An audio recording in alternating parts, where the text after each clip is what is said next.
All right, we begin the show with our great friends Aaron Cohen, Israeli Special Ops veteran, founder of Gideon, and Mike Sarraille, a retired U.S. Navy SEAL. Thank you to both of you for your service. So, Mike Sarraille, I begin with you. I would not be shocked with what Iran's response was almost to the point of being silly. But this is serious business, so it can't be silly. Now, President Trump didn't spell it out, but he hinted very strongly today that the United States will be taking, along with Israel presumably, additional action, probably combat action. Mike, what do you think?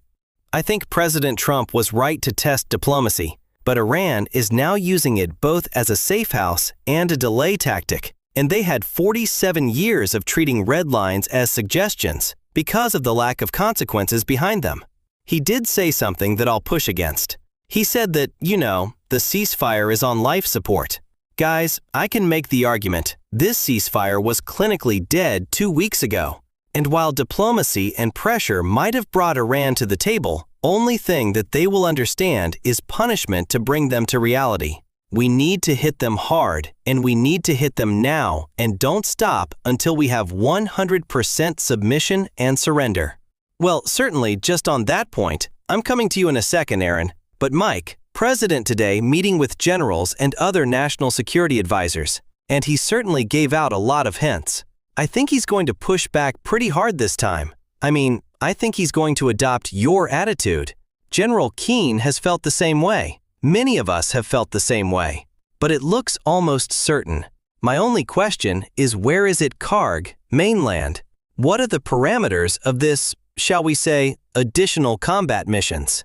I'm going to choose all of the above, Larry. It is Karg. Hitting the military command nodes, dual-use infrastructure, and hit them wherever possible.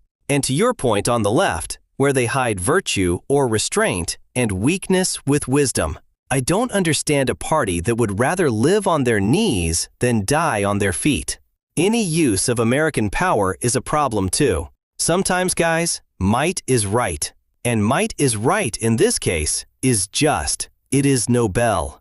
Yes, sir, there are just wars. There are just wars. Aaron Cohen, welcome back. As President Trump's leading psychoanalytic analyst, I want to ask you, what are you thinking now? What messages is he sending out? What happened here in your judgment? Larry, it's good to see you. Here, I think Trump is signaling two things simultaneously. Let's pull back and do a lull behavioral snapshot. Iran folds under pressure. That's one. Two, he's preparing the battlefield politically and military if they don't. When Trump says the ceasefire is on massive life support, I believe that's strategic messaging because all this is going to get played out in the media.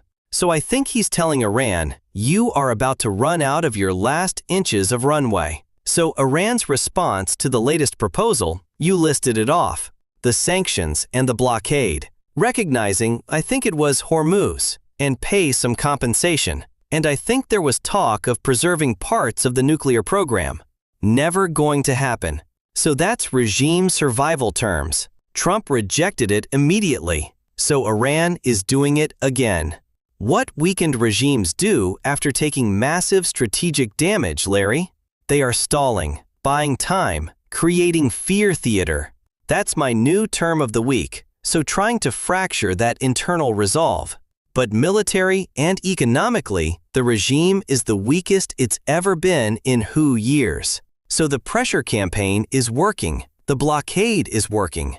And now Tehran is trying to use that diplomacy to cover leverage it lost on the battlefield. So, Larry, they are on fumes. They are on inches.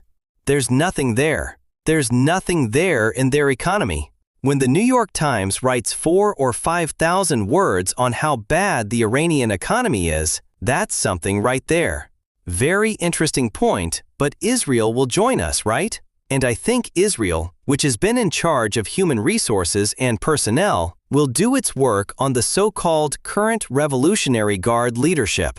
Larry, the combination of Israel's upstream capabilities and being able to detect real-time signal, which is that incredible intel, and be able to route that in real time on the battlefield to the U.S. forces with their incredible might and technology, with that human intel that Israel has been building for 35 years.